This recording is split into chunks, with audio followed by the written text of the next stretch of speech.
네, 오늘 하나님 말씀 보겠습니다. 히브리서 10장 1절에서 18절까지입니다. 히브리서 10장 1절에서 18절까지 말씀, 신약성경 362쪽이나 363쪽에 있습니다.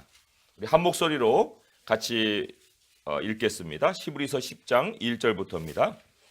율법은 장차 올 좋은 일의 그림자일 뿐이요 참 형상이 아니므로 해마다 늘 드리는 같은 제사로는 나아오는 자들을 언제나 온전하게 할 수 없느니라.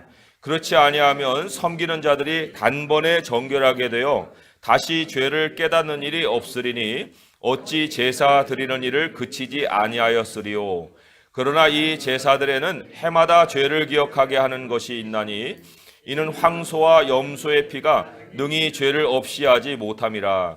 그러므로 주께서 세상에 임하실 때에 이르시되 하나님이 제사와 예물을 원하지 아니하시고 오직 나를 위하여 한 몸을 예비하셨도다. 번제와 속죄제는 기뻐하지 아니하시나니 이에 내가 말하기를 하나님이여 보시옵소서 두루마리 책에 나를 가리켜 기록된 것과 같이 하나님의 뜻을 행하려 왔나이다 하셨느니라. 위에 말씀하시기를 주께서는 제사와 예물과 번제와 속죄제는 원하지도 아니하고 기뻐하시지도 아니하신다 하셨고 이는 다 율법을 따라 드리는 것이라. 그 후에 말씀하시기를 보시옵소서 내가 하나님의 뜻을 행하러 왔나이다 하셨으니 그 첫째 것을 폐하심은 둘째 것을 세우려 하심이라. 이 뜻을 따라 예수 그리스도의 몸을 단번에 드리심으로 말미암아 우리가 거룩함을 얻었노라. 제사장마다 매일 서서 섬기며 자주 같은 제사를 드리되 이 제사는 언제나 죄를 없게 하지 못하거니와 오직 그리스도는 죄를 위하여 한 영원한 제사를 드리시고 하나님 우편에 앉으사 그 후에 자기 원수들을 자기 발등상이 되게 하실 때까지 기다리시나니 그가 거룩하게 된 자들을 한 번의 제사로 영원히 온전하게 하셨느니라. 또한 성령이 우리에게 증언하시되 주께서 이르시되 그날 후로는 그들과 맺을 언약이 이것이라 하시고 내 법을 그들의 마음에 두고 그들의 생각에 기록하리라 하신 후에 또 그들의 죄와 그들의 불법을 내가 다시 기억하지 아니하리라 하셨으니 이것들을 사하셨은즉 다시 죄를 위하여 제사 드릴 것이 없느니라. 아멘. 예, 좀 긴 본문이고 좀 어려울 수 있는 본문인데 잘 주목하시길 바랍니다. 우리가 손목에 시계를 차는데 이 시계가 어디 있는지 찾아다닐 때가 있었죠. 또 핸드폰 손에 들고 있으면서 핸드폰 어디 있는가 한번 찾아보는 그런 경험들이 다 한두 번 있을 거예요. 그러면 하나님은 어떠십니까? 하나님은 우리 가운데 계신다고 하는데 하나님을 혹시 우리 밖에서 찾은 경험은 없으세요? 하나님이 어디 계신지 우리가 잘 모르거나 알지 못하면 그러한 일도 우리가 행할 수가 있습니다. 오늘 1절에 이런 말씀이 있죠. 1절 중간쯤에 해가지고 해마다 드리는 같은 제사, 해마다 드리는 같은 제사 이런 말이 있습니다. 반복되는 제사예요. 반복되는 예식입니다. 누가 이런 제사를 드립니까? 여기 보면 나오는 자들이 했는데 하나님께 예배하기 위해서 나오는 사람들이 해마다 같은 제사를 계속해서 드려요. 근데 이들에게 사실 필요한 거는 하나님을 만나는 거거든요. 하나님의 얼굴을 보는 거예요. 하나님을 발견하는 거예요. 그런데 제사를 통해서 지금 반복되는 제사를 통해서 정작 이들이 발견하는 것은 무엇인가? 3절에 보면 이렇게 기록이 돼 있어요. 그러나 이 제사들에는 해마다 죄를 기억하게 하는 것이 있다. 하나님 발견하고 하나님 만나고 또 하나님 여기 계시는구나 하고 이렇게 깨달아야 되는데 그런 깨달음이 아니라 죄를 기억하게 한다. 죄라는 건 하나님과 떨어져 있는 거거든요. 그러니까 하나님은 안 보이고 내가 죄인이어서 나만 보이는 거예요. 하나님과 떨어져 있는 나만 보이는 거예요. 그리고 예식은 열심히 하나님 앞에 행하고 있는데 나는 그래도 어쩔 수 없는 죄인인가 보다. 이것만 이제 계속 머릿속에 떠올리는 거죠. 이것을 기억하는 거예요. 사실 우리가 드리는 예배도 자칫하면은 이런 예식으로 전락을 할 수가 있습니다. 예배를 드리면 하나님을 만난 기쁨이 넘쳐야 돼요. 하나님이 여기 계시는구나. 그런 마음을 가져야 되는데 아이고, 이 죄인이 또 천국을 갈 수 있어? 이렇게 이제 막 마음이 처져 버리면, 그러면은 사실 신앙이 우리에게 기쁨이 아니라 짐덩어리가 되고 매번 드려봐야 거기에서 기쁨이 나오질 않는 거예요. 그러니까 여기 우리 하나님을 다 만나러 왔잖아요. 그런데 하나님을 만나기는커녕 하나님을 찾다가 지쳐버리면 그게 무슨 우리에게 기쁨이 되느냐 하는 얘기입니다. 그런데 오늘 말씀을 쭉 따라가다 보면 굉장히 놀라운 선포를 하고 있어요. 14절의 말씀을 한번 보겠습니다. 그가 거룩하게 된 자들을 한 번의 제사로 영원히 온전하게 하셨느니라. 이 온전함이라는 건 완벽하게 하셨다는 거예요. 완벽함. 아니, 어떻게 완벽함이라는 그 얘기를 쓸 수가 있을까? 우리 하나님의 백성 가운데는 완벽함을 사실 경험을 못했다, 이렇게 생각하는 사람들도 다반수가 있을 수 있습니다. 그리고 또 누군가는 이렇게 항변할 수 있을 거예요. 아니, 인간에게 뭔 완벽함 그런 게 있기라도 하는가? 가당치도 않은 말이다. 죄인인 인간인데 어떻게 완벽해질 수 있느냐? 그거는 종교적인 교만이지 그게 어디 그렇게 얘기할 수 있는 주장이 되겠느냐? 매우 타당하고 또 겸손하게 들리는 말 같지만 이 말은 굉장히 진리를 모르고 무지한 속에서 나오는 얘기예요. 어쩌면 타 종교의 어떤 신앙의 모습을 우리가 비교하다 보니까 그런 생각을 하는지, 아니면 혹은 율법에 매여서 그렇게 얘기를 하는지 모르겠지만, 아무튼 뭐 율법만 가지고 있다면은 그럴 수가 있어요. 어떻게 완전하게 되겠습니까? 오늘 1절의 말씀 다시 한번 보시면은 마지막쯤에 이렇게 기록이 되어 있잖아요. 같은 제사로는 나오는 자들을 언제나 온전하게, 이게 완벽하게거든요. 완벽하게 할 수 없느니라. 안 된다는 거예요. 율법으로도 안 되고 예식으로도 안 되고 또 무슨 형식으로도 안 되고 불가능. 안 되는 거예요. 그런데 이 오늘 성경의 말씀은 우리가 완벽하다고 얘기하고 있으니 이게 얼마나 모순된 주장인가 할 수가 있습니다. 그러니까 안 되는 걸 가지고 계속 하려다면 결론은 나는 죄인이야. 나는 능히 아무것도 할 수가 없어. 4절의 말씀이 이르잖아요. 이는 황소와 염소의 피가 능히 죄를 없이 하지 못함이라. 그렇지만 우리 14절의 선포를 다시 한번 보면은 한 번의 제사로 영원히 온전하게 하셨다. 영원히. 일시적인 순간이 아니고 영원히 우리를 완벽하게 하셨다. 누가요? 우리가요? 내가? 아니에요. 그가 그렇게 하셨다는 거예요. 그가 거룩하게 된 자를 한 번의 제사로 영원히 온전하게 하셨느니라.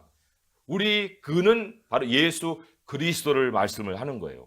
그렇기 때문에 진정한 그리스도인이면, 우리가 참 그리스도인이면 우리 이 완벽함을 경험한 것 정도가 아니라 우리는 완벽함을 소유한 사람들이에요. 영원히 그것을 가지고 있는 사람들이에요.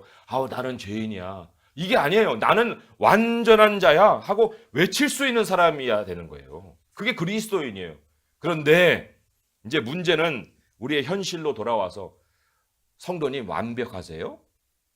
물어보면은 100이면 100, 금방 답이 안 나와요. 이게 내가 무슨 답을 해줘야 될까? 그런 것 같기도 하고 아닌 것 같기도 하고, 그래도 죄인이라고 얘기를 해야 좀 겸손한 것 같기도 하고 종교적인 것 같기도 하고, 실제로 우리 또 잘못도 많이 하니까, 그러니까 완벽하다 그렇게 말을 못하죠. 이렇게 또 생각을 하고 선뜻 대답을 못할 거예요. 그런데 우리가 분명하게 알고 있어야 되는 사실이 있어요. 아니, 사실 정도가 아니고 우리가 분명히 해놓고 살아야 될 진리가 있습니다. 그건 뭐냐면, 우리는 죄를 깨닫기 위해서 하나님께 찾아가는 게 아니에요. 죄는 이미 충분히 깨닫고 살고 있어요. 그러나 하나님께 찾아 나가는 그 길이 죄를 경감시키기 위한 목적이 아닙니다. 잠시라도 어느 정도만큼 죄인이 아니기 위해서 신앙생활을 하는 게 아니에요. 우리 하나님의 선포를 한번 들어보세요. 오늘 본문으로 들어와서 17절, 18절의 말씀에 한 목소리 읽어보겠습니다. 시작. 또 그들의 죄와 그들의 불법을 내가 다시 기억하지 아니하리라 하셨으니 이것들을 사하셨은즉 다시 죄를 위하여 제사 드릴 것이 없느니라. 다시 죄를 위해서 예배 드릴 것이 없다. 죄가 목적이면 예배 아예 드리지도 말아라. 하나님이 기억도 안 하시는 것을 왜 우리가 끄집어내가지고 기억하면서 그 죄를 가지고 예배의 주제를 삼느냐. 하나님은 그거 조금도 원치 않으신다는 거예요. 죄를 해결하기 위한 예배라면 그러한 예배는 예배를 손에 가지고 있으면서도 예배가 어디지 하고 이렇게 더듬고 있는 거나 마찬가지라는 거예요. 우리가 예배 드릴 때 주목해야 될 것은 하나님이시잖아요.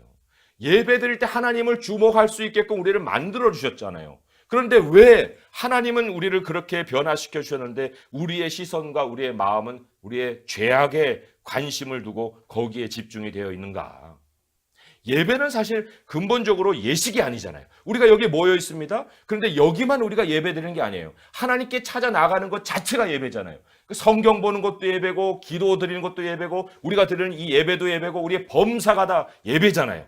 그 예배가 하나님을 찾는 것이면 우리의 시선은 늘 여기에서만 예수님이 아니고 모든 삶 속에서 예수님께 고정이 되어야 되는 거예요. 우리가 범사에 하나님을 찾아 나가는 것이 예배가 되려면은 우리의 범사가 예식이 되면 안 되잖아요. 여기만 예식이 되는 것이 아니고 모든 삶이 그저 예식으로 가득 차는 것이 돼서는 안 되는 거예요. 12절에서 14절에 보게 되면 예수님이 제사를 한 번에 끝내십니다. 12절부터 14절까지 같이 한번 읽어보겠습니다. 시작. 오직 그리스도는 죄를 위하여 한 영원한 제사를 드리시고 하나님 우편에 앉으사 그 후에 자기 원수들을 자기 발등상이 되게 하실 때까지 기다리시나니 그가 거룩하게 된 자를 한 번의 제사로 영원히 온전하게 하셨느니라. 한 번의 제사, 단번의 제사, 죄를 위해서. 우리 예수님이 이미 죄의 문제는 끝내셨기 때문에 우리는 그 결과에 주목을 해야 됩니다. 그 결과를 누리는 사람들이 돼야 하는 거예요. 그 결과, 이제 세 가지를 본문에서 아주 명백하게 가르치기 때문에 이 결과를 우리가 이제 예배 속에서 늘 누릴 수 있는 성도님이 될 수 있기를 주님의 이름으로 축원드립니다.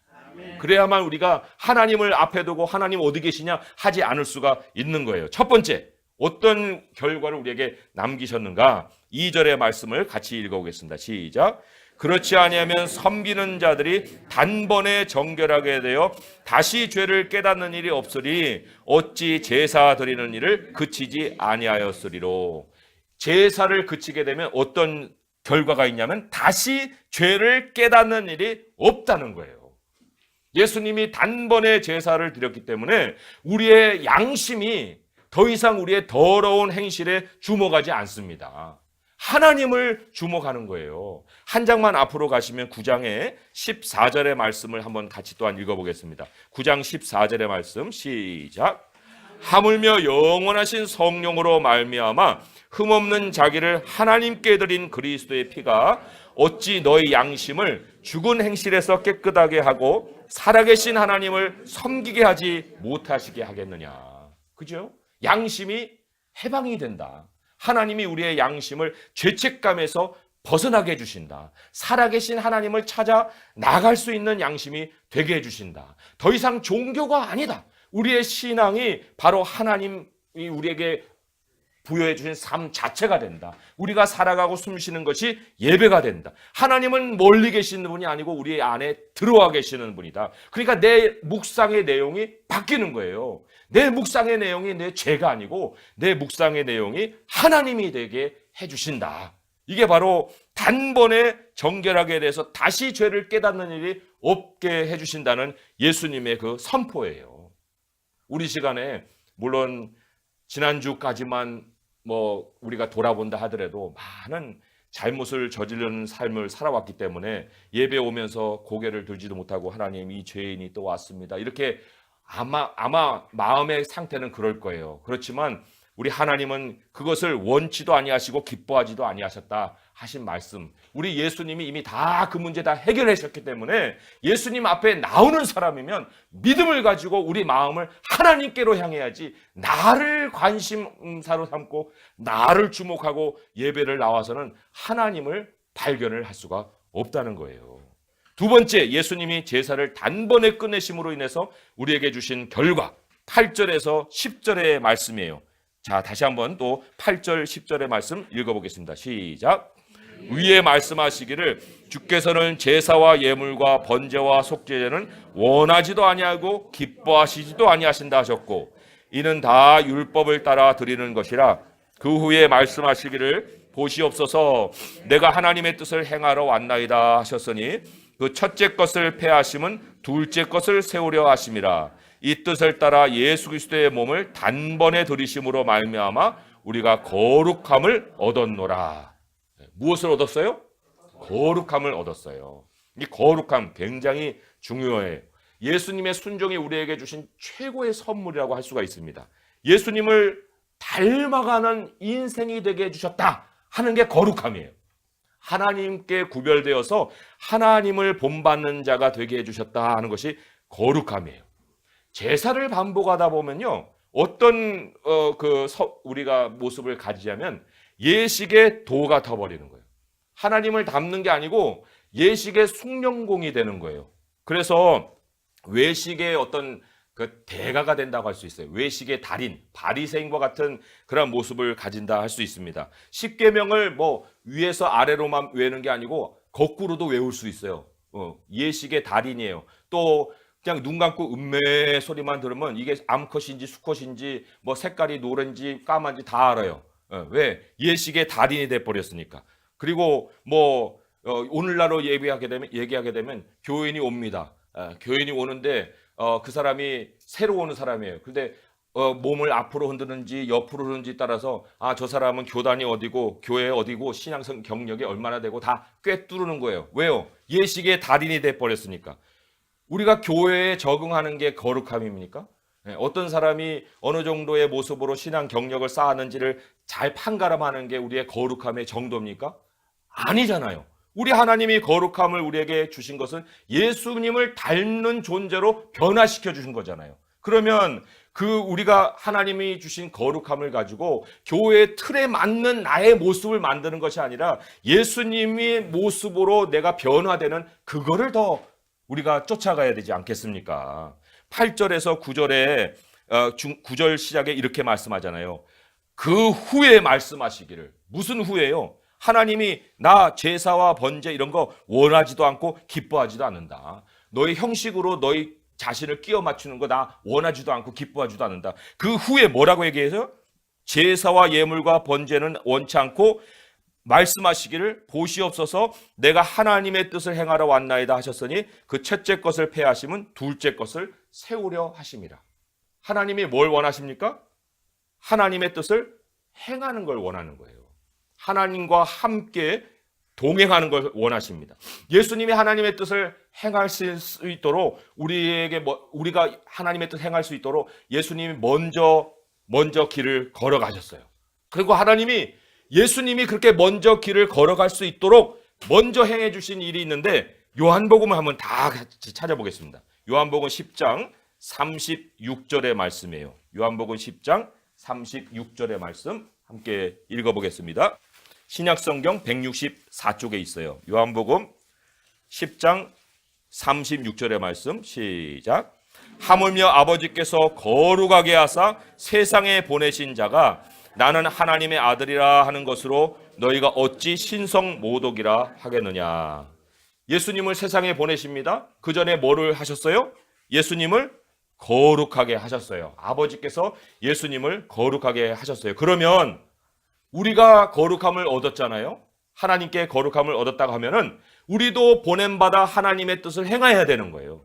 우리가 하나님의 뜻을 행할 수 있도록 하나님도 우리를 거룩하게 해주셨어요. 그 예수님은 그러면 하나님의 뜻을 어디서 배우고 행하셨습니까? 오늘 말씀으로 돌아와서 7절의 말씀을 한번 같이 주목하겠습니다. 7절의 말씀 363페이지 돌아오셔요. 히브리서 10장 7절의 말씀을 같이 읽어보겠습니다. 시작. 이제 내가 말하기를 하나님이여 보시옵소서 두루마리 책에 나를 가리켜 기록된 것과 같이 하나님의 뜻을 행하러 왔나이다. 예수님 자신의 몸의 인생을 어디서 발견하셨어요?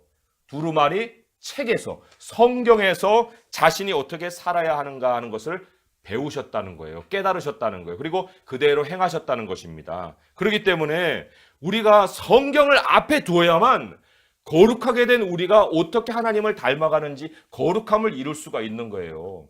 성경은 앞에 두고서 인생의 의미는 뭐 톨스토이 클래식에서 찾을 거예요. 아니면 사주팔자에서 찾을 거예요. 무슨 관상을 보면서 찾겠습니까? 토종 비결에서 찾을 거예요. 이럴 수가 없잖아요.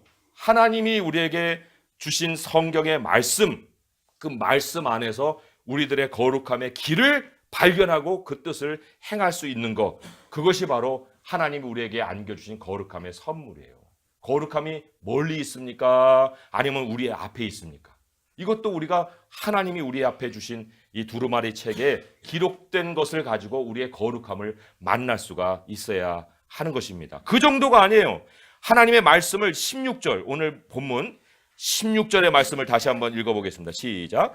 주께서 이르시되 그날 후로는 그들과 맺을 언약이 이것이라 하시고 내 법을 그들의 마음에 두고 그들의 생각에 기록하리라. 예. 하나님의 말씀을 책으로만 주시는 것이 아니라 책의 말씀이 우리의 마음 심령으로 들어오게 하셔요. 기록하게 해주신다는 것입니다. 우리 성도님들 매일 성경 보시죠. 그리고 성경 보면서 하나님의 뜻을 어떻게 행할까 이런 생각도 해보시죠. 그 생각을 할 수 있는 이유가 어디 있는지 아십니까? 하나님이 성도님들을 거룩하게 했기 때문에 그런 거예요. 거룩함이 없는 사람은 그런 생각조차 할 수가 없는 것입니다. 그렇기 때문에 거룩함은 우리 그리스도인들의 출발이에요. 자, 이제 마지막으로 하나님이 예수님을 통해서 단번에 제사를 끝내신 그 결과로 우리에게 주어진 거 세 번째 14절의 말씀 읽어봅니다. 시작.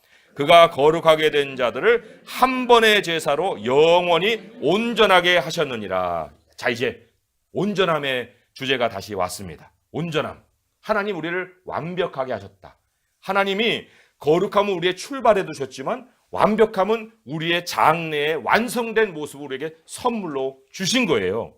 우리 하나님께서 우리에게 주신 바 이 완벽함을 우리가 생각할 때 내가 하나님의 뜻을 행하지 못한다 하더라도 그것이 우리를 다시 죄인으로 만드는 것이 아닙니다. 우리의 완벽함이 다시 바뀌는 것이 아니에요. 우리가 완벽하지 않기 때문에 그런 것이 아니에요. 하나님의 뜻을 우리가 온전하게 행하지 않는다 하더라도 못한다 하더라도 우리의 미래는 이미 예수 그리스도 안에 정해져 있습니다. 예수님이 우리를 이미 완성시켜 놓으셨어요. 그리고 거기로 끌어가고 계시는 거예요. 우리 주님이 주신 완벽한 하나님의 선물이지 우리가 성취해 얻는 것이 아니거든요. 내가 만약에 완벽함을 내가 행한 것이다, 내가 얻는 것이다 라고 얘기하게 되면 그건 또다시 나를 주목하는 거예요. 그러니까 계속 나는 실패자고 나는 할 수 없다 이렇게 얘기를 하는 거죠. 그러나 예수님이 우리에게 주신 모든 것이 완벽함이에요. 내가 예수님의 모든 것을 가질 수 있는 것이 완벽함이고 예수님이 우리에게 모든 예수님이 이룬 것을 다 우리 것이 되게 하셨기 때문에 우리는 완벽한 사람이 되는 거예요. 온전하다, 온전치 못하다 내 행위로 판단할 것이 아니고 예수님이 무엇을 이루셨느냐에 우리의 온전함을 주목하게 되면 내가 비록 온전치 못한 삶을 살더라도 나는 예수님 때문에 온전하게 된 사람이지 나는 다시 죄인이 아니야 하고 생각할 수 있게 되고 그렇게 생각하는 것이 바로 참 그리스도인의 모습이에요. 우리 성도님들 완벽하십니까? 아멘이에요. 우리가 다시 답을 하기 전에 정말 완벽한 거야? 아니야? 이렇게 생각하게 되면 이제 거기에서 우리의 시야가 자꾸 흔들리게 되잖아요. 그러니까 나에게 주목하느냐 예수님께 주목하느냐에 따라서 이 대답이 확실해지느냐 아니면 주저해지느냐 하는 차이를 만드는 건데 우리는 늘 예수님 안에서 예수님이 이루신 것을 주목하고 살아가는 사람들이야 하는 거예요. 내가 아직 살아있으면 나를 주목하죠. 그러나 나는 죽고 그리스도 안에서 나는 살았다 하잖아요. 그리스도가 함께 살아가는 사람이기 때문에 우리가 그래서 완벽한 사람이라고 할 수가 있어요. 오늘 말씀 또 하나 주목하게 될 것이 이제 맺으면서 11절의 말씀과 12절의 말씀 한번 비교를 해볼 필요가 있습니다. 11절의 말씀을 한번 먼저 읽어볼게요. 시작.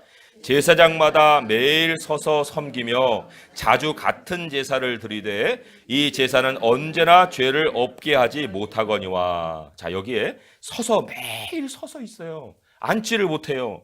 그리고는 그러면서도 죄를 없애지를 못해요. 그런데 거기에 대조되어서 12절에 보면은 예수님은 어떤 자세를 가지고 계십니까? 한번 읽어보겠습니다. 시작. 오직 그리스도는 죄를 위하여 한 영원한 제사를 드리시고 하나님 우편에 앉으사. 예수님은 앉아 계세요. 예수님은 모든 거 다 완벽하게 끝내시고 앉아 계시는 분이에요. 그러면 예수님 안에 있는 우리는 앉아야 돼요? 아니면 안절부절하게 서 있어야 돼요? 좌불안석으로 막 이래야 되는가 저래야 되는가 이래야 됩니까? 어떻게 해야 됩니까? 우리도 앉아서 누릴 수 있어야 되잖아요. 하나님께서 우리에게 주신 선물이 그토록 큰데 우리가 몇 번 행동을 반복하면 완벽하게 되겠습니까? 그거는 하나님이 원치도 않으시고 기뻐하지도 않으시다고 하잖아요. 그래서 예수 안에 있는 우리 성도님들은 그 안식을 오늘만 누리는 것이 아니라 내일도 누리고 죽을 때까지 누리고 영원히 누릴 수 있는 그러한 성도님들이 돼야 되고 또 그런 모습으로 살아가야 합니다. 우리 하나님을 멀리 찾아서는 안 돼요. 우리 하나님은 항상 가까이 계시는 분이고 그 가까이 계시는 정도가 어느 정도 하면 우리를 아예 하나님의 성전으로 삼으시고 우리 자신을 없애시는 분이에요. 우리는 하나님과 하나 된 모습으로 하나님 만들어 주셨어요. 죄 때문에 하나님을 찾는가? 그런 거 아닙니다. 그런 건 다른 종교에 다 있는 것이지만 우리 기독교는 그런 것을 위해서 있는 것이 아니에요. 하나님을 알고 하나님의 뜻을 행하고 하나님께 더 가까이 나가고 하나님께 더 부합하여서 하나님을 닮아가기 위해서 하나님이 우리를 부르신 거예요. 이게 얼마나 좋은 일입니까? 이게 좋은 일이에요. 우리 오늘 제목이 그러잖아요. 그리스도께서 우리를 위해 단번에 행하신 좋은 일이라고 그랬어요. 오늘 1절의 말씀으로 다시 돌아와서 이제 말씀을 맺겠습니다. 1절에 한번 같이 읽어보겠습니다. 시작. 율법은 장차 올 좋은 일의 그림자일 뿐이요 참 형상이 아니므로 해마다 늘 드리는 같은 제사로는 나오는 자들 언제나 온전하게 할 수 없느니라. 여기 좋은 일이 있어요. 장차 좋은 일. 이미 좋은 일이 된 좋은 일이죠. 장차 여기는 얘기를 했지만은 그러나 우리에게는 이미 그림자가 아니고 참 형상을 하나님이 주셨습니다. 그림자 시커멓잖아요. 그거는 살색도 없어요. 색깔도 없어요. 거기에는 옷 색깔 아무리 아름답게 입어봐야 옷 색깔도 드러나지도 않아요. 체형은 좀 숨겨질 수도 있겠지만 아무튼 그림자를 주문하는 것은 아무 무의미한 거예요. 그러나 참 형상을 만나는 순간에 그림자는 쳐다볼 이유도 없어요. 야, 아름답다. 야, 색깔이 곱다. 어떻게 저렇게 피부가 좋을 수 있지? 하는 감탄이 나올 수 있지 않습니까? 우리가 하나님께 나오게 되면 우리 하나님을 그림자로만 만나는 것이 아니라 참 형상으로 만나서 하나님을 우리가 묘사하며 하나님을 시로 읊으며 하나님을 찬양할 수가 있어야 되지 않겠습니까? 그게 바로 예수님이 단번에 이루신 일로 인해서 우리에게 주신 바 좋은 일이에요. 우리 성도님들의 삶에 하나님이 좋은 일들을 다 채워 주신 거예요. 죄를 없이 해주셨습니다. 우리는 더 이상 죄인으로 하나님을 찾지 않습니다. 하나님을 만지작거릴 것도 없어요. 우리 하나님은 여전히 우리 가운데서 우리에게 은혜를 베풀어 주십니다. 그렇기 때문에 좋은 일을 소유한 사람으로서 좋은 사람으로 사세요. 완벽한 사람으로 사세요. 이 땅에서 기가 죽고 낙심하며 살 것이 아니라 이 땅에서 죄에서 해방됐기 때문에 영원한 나라에서 하나님이 우리를 맞이하실 것이기 때문에 사는 날까지는 하나님을 즐거워하고 하나님을 주목하고 그 나라에 가서 영원히 주님과 함께 그 기쁨을 나눌 수 있는 성도님 될 수 있기를 주님으로 축원드립니다. 기도하겠습니다. 하나님 아버지, 세상이 해결해 줄 수 없고 우리 스스로도 해결할 수 없는 이 죄의 문제를 우리 하나님이 다 해결해 주셨습니다. 예수님이 단번에 죄를 위하여 제사를 드려주셔서 우리는 다시는 반복하는 제사를 드릴 것이 없고 하나님께 나올 때마다 우리 하나님께서 우리를 받아주시고 우리 하나님의 형상으로 변화시켜 주시오니 감사합니다. 하나님, 우리는 거룩함으로 출발하였고 완벽함을 향해서 나아가고 있나이다. 우리 주 예수께서 우리의 모든 미래를 다 완성해 놓으시고 우리를 기다리고 계십니다. 하나님, 이제는 우리의 예식으로 하나님을 더듬어 찾지 않게 하시고 이제 성경 안에 하나님의 뜻을 우리의 마음까지 새겨주신 주님을 주목하게 하셔서 이제 이후로 주님의 뜻을 행하는 것에 기쁨으로 섬기며 하나님께 나아가는 우리의 범사가 되게 하여 주시옵소서. 예수님의 이름으로 감사하며 기도합니다. 아멘.